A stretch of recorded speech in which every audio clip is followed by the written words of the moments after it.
ini pelanggaran ya. Saya salah. Kalau kamu pas pampres kenapa emang ya? Salah Bang.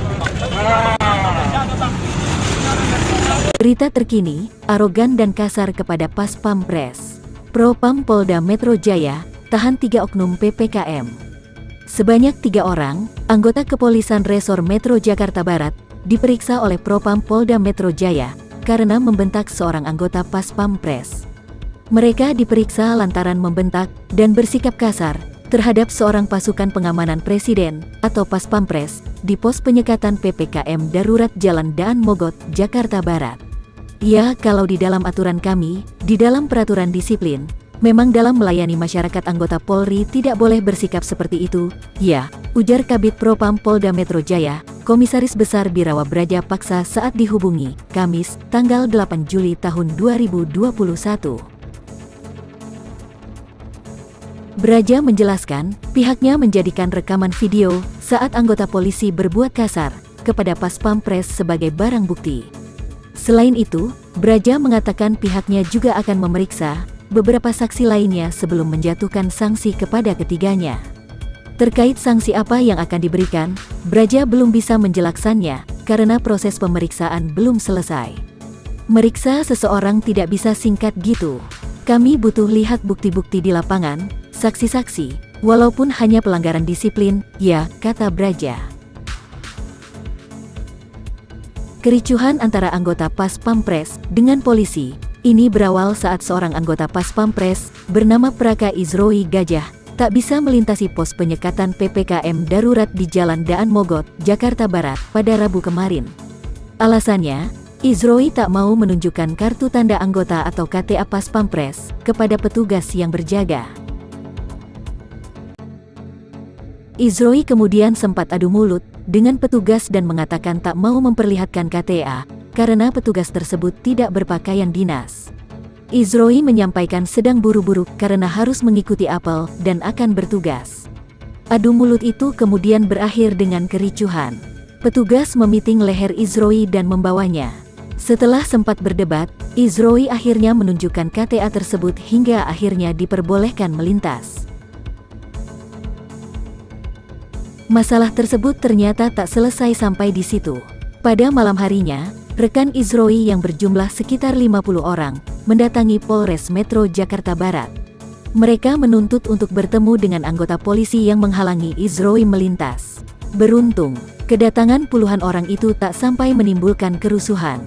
Massa akhirnya membubarkan diri setelah pihak kepolisian berjanji akan datang langsung ke Mako Pas Pampres untuk minta maaf. Sudah selesai permasalahannya, memang ada kesalahpahaman anggota di lapangan saat penyekatan. Saya sudah menghadap Komandan Pas Pampres, kata Kapolres Metro Jakarta Barat, Komisaris Besar Adi Wibowo. Ya, kita sampai mengistilahkan kata-kata tameng hidup. Jadi memang kalau misalnya kita bisa menutupi beliau karena peluru, ya kita akan tahan peluru itu dengan badan kita. Seperti contohnya, kalau misalnya ada bom dilempar, itu kami sudah menyiapkan salah satu anggota kita untuk menutupi bom tersebut. Sehingga tidak membuat VVIP kita cedera.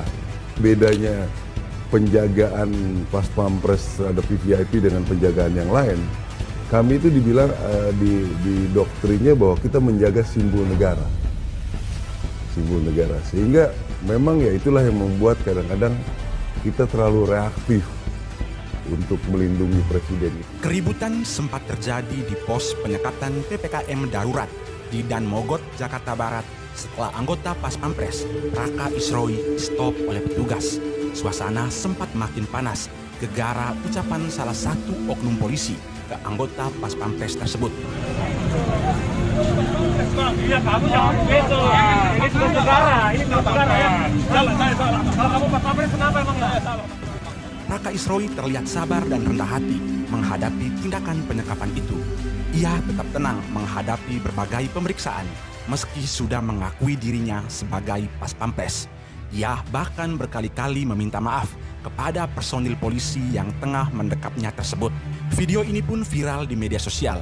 netizen kebanyakan memuji sikap Praska Isroi yang rendah hati meski dirinya seorang pas pampres. Secara umum memang merupakan prajurit pilihan Tentara Nasional Indonesia. Karena tuntutan tugas, mereka diseleksi secara ketat dan digembleng untuk menjadi prajurit pengawal dan pengamanan yang tangguh.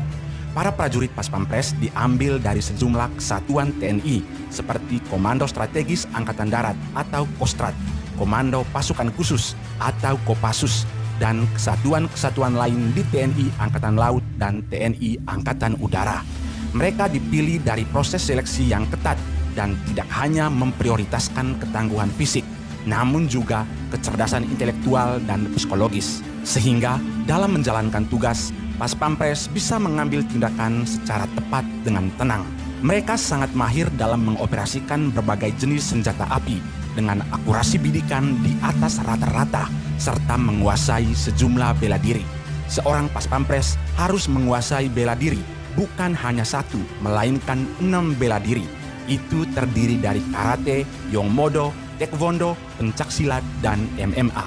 Personel Pas Pampres juga mempunyai kemampuan membaca gerak-gerik tubuh atau mimik wajah orang yang mempunyai niat jahat. Pasukan dengan moto setia waspada itu dibagi menjadi 4 grup utama, yaitu Grup A, Grup B, Grup C, dan Grup D. Grup A bertugas mengamankan presiden beserta keluarganya. Grup B bertugas mengamankan wakil presiden beserta keluarga.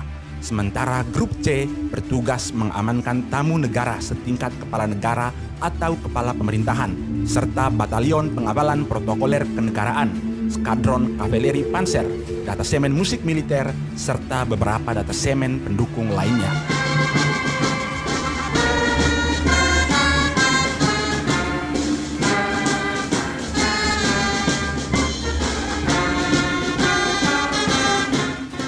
Dilansir dari ppid.tni.mil.id, fungsi Pas Pampres terdiri dari 2, yakni fungsi utama dan fungsi organik militer. Fungsi utama meliputi: pertama, menyelenggarakan pengamanan pribadi VVIP yang meliputi segala usaha, kegiatan, dan pekerjaan guna menjamin keselamatan pribadi dan melindungi jiwa VVIP dari setiap ancaman bahaya langsung jarak dekat.